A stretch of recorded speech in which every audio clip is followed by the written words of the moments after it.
For centuries, people around the world have celebrated St. Patrick's Day with parades, drinks, and a whole lot of green. We start by having drinks at 8 a.m. Because my ancestors are Irish and it's lots of fun. 10 o'clock we have more drinks. We have ham sandwiches, we have Irish soda bread. It's a religious holiday for me. You don't like it? Although St. Patrick's Day has become widely secularized over the centuries, it originally began as a holy day. The origin of St. Patrick's Day would be the death day of the saint, the day of his entry into heaven, his feast day, the festival of that. Feast days were annual celebrations in which Christians remembered their chosen saints. It is the liturgical veneration of the death of that person, the memory of what he did. It's associated with the places that he visited, founded, allegedly or otherwise. Patrick's feast day was first observed locally by his own followers in Ireland. They kept his memory alive. They're the people who preserved his writings. And the one thing any ancient group of Christians do about their leader is they preserve the day of death. And we can be pretty sure that he died on the 17th of March, and they would have kept that loyally.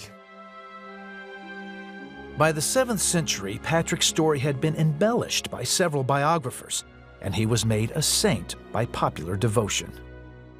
Once Patrick is transformed, that feast day becomes not just the feast day of his own little group, but becomes a feast day throughout the whole of Ireland, and within a couple of generations is being celebrated right across the Latin Church.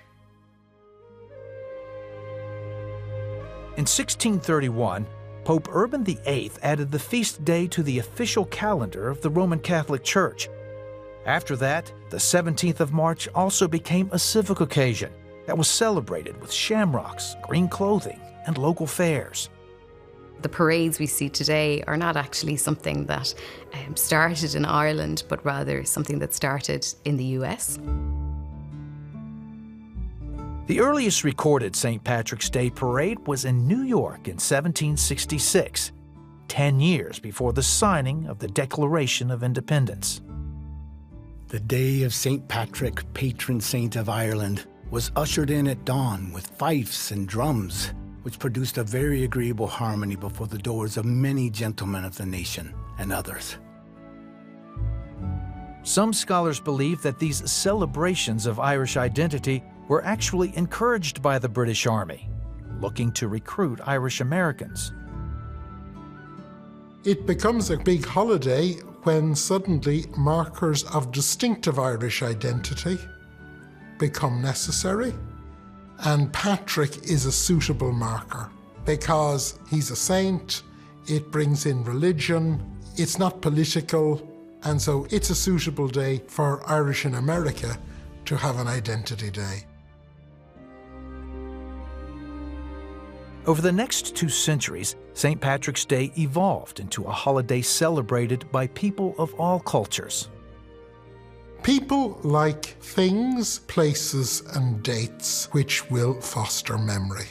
Having days we hold in common allows us to, in a very nice and safe way, say, I'm different to you, and yet we can have a party and you and I are somehow linked together.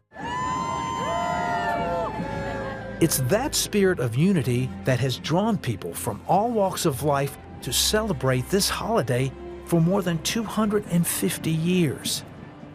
We stand on the shoulders of all of those who came before us, and our responsibility is to maintain and improve where we can, but we also have to remain faithful to our mission, which is celebrating Irish faith, heritage, and culture.